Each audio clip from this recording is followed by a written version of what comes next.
waan faayidaa uummata Oromoodhaaf dubbadheedhaaf kan mufatu mitiiti. Abbaan barbaade gara fedhettaa galagalu isa fudhadhu jedha yoo ta'e. Ani maabara dhuguudhaaf miti yookiin tsabala gabareelee cuwwaa fudhachuudhaaf miti kan amma kanatti makame. Uummata kanaaf qabsoofna jennee erga dhaabbanneeti. We have to protect the interest of these people. Sanaaf hojjechuudha. Nu kana goone immoo lakkin ta'u kan nuun jedhe meeqa? Kan nurratti qabsaa'u, kan nu waliin qabsaa'u, bakkee kan jiru miti bar kan nu keessa jiru iyyuu asu meeqatu nurratti daba hojjetaa jira? Meeqatu hojii keenya nu jala balleessaa jira?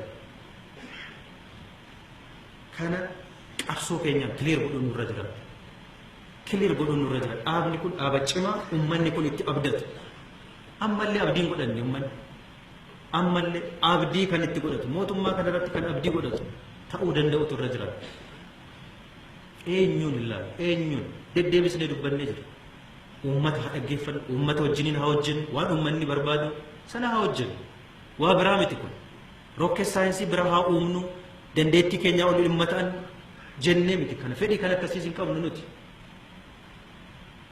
Hawwii akkasii qabu. Waan uummanni barbaadu haa hojjennu uummataaf jennee. Sadarkaa kamittuu haa ta'u, eessattuu haa ta'u, waan fedhii faayidaa uummata kanaa irratti immoo qabsoofnee fi eegsisu.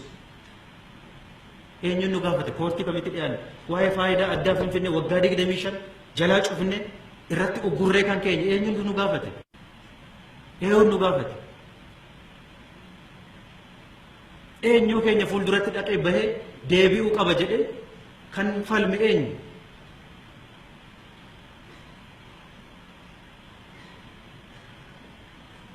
Eegsisuu danda'utu nurra jira. Hojjechuu qaba. OPDO du'aan Addawaawiidhaafis faayidaa hin qabu. Laamishooftuun OPDO biyya kanaaf faayidaa hin qabu. Biyya kanaafis OPDO cimaadha. Namni akkasitti hin cime dhaabni kun cimuuf deema ta'a jedhe akka tireetitti ilaalu soo jiraatti dogongoraadha. Dhaabni kun yoo cime mootummaan naannoo Oromiyaa yoo cime yuunitiin biyya kanaa biyyi kunis kan isheen cimuu dandeessu. Baruu qaba inni kaanis.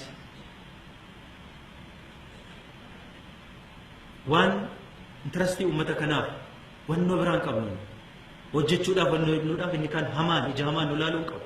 Inni nu keessa jirus inni ala jirus. Abbaan barbaade immoo ija diimeffachuu miti dhiiga haa boora'u faayidaa uummata kanaaf nutu dura bu'ee qabsaa'uu qaba. Eegsisuu qaba.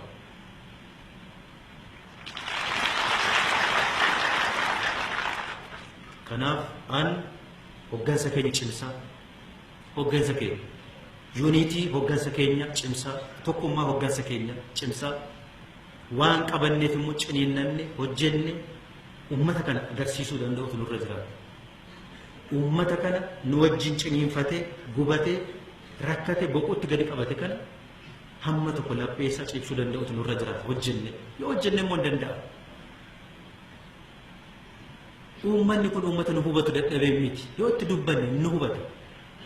Qulqullummaadhaan dhugaadhaan amma isaan uummata keenya sa'aatii 3 odeessinu warraaqsa dimookiraasii maati waan qeesaa keessa jiru dhugaa jiru haqa jiru waan lapheessaa keessa jiru yoo itti dubbanne hin nu amana hin nu dhagaa hin arga hin beeka waan ta'eef yoo xinno waa hojjenneefis hin arga ragaa nuu ba'a. Kanaaf iyyuu silphaan dhaabni kun immoo kufee hin kufu isinitti nima. Qaba amma farkaatii uummata gaachana cimaa qaba farka. Abbaan barbaadeen odeessa malee abbaan barbaade oduusaa daldalatee waan jiraatu itti fakkaatee daldalata malee uummanni kun dhaaba kana waliin jira. Miliyoona 4 mitiiti namni 400 hin gahu yoo hoogganuudhaaf dhugaadhaan laatu. Namni 400 abbaan barbaade gara barbaadetti tolnaa jira. Ajandaa biraan qabnu gatiitti kaffallee jira uummata kanaaf jennee. Itti dhukkubsannee itti dhamaanee jireenya keenya itti dhabnee jira. Abbaan barbaade nu harkatti balleessuu hin danda'u. Dhimma faayidaa uummata kanaa. Kanaafiyyuu ani gamaaf gamana jennu kana keessaa baanee dhaabbannee uummata kana haa hooggannu. Uummata kana dhaaba kana mootummaa kana. Sana immoo kan hooggannu laphee amma uummanni nutti deebise kana xurii keenya of keessaati hattuu fi sobduu baaltituu bobaa nama jala galtee itti waa argachuudhaaf yaaddu kana warra suusii hannaa qaban kan of keessa baasu.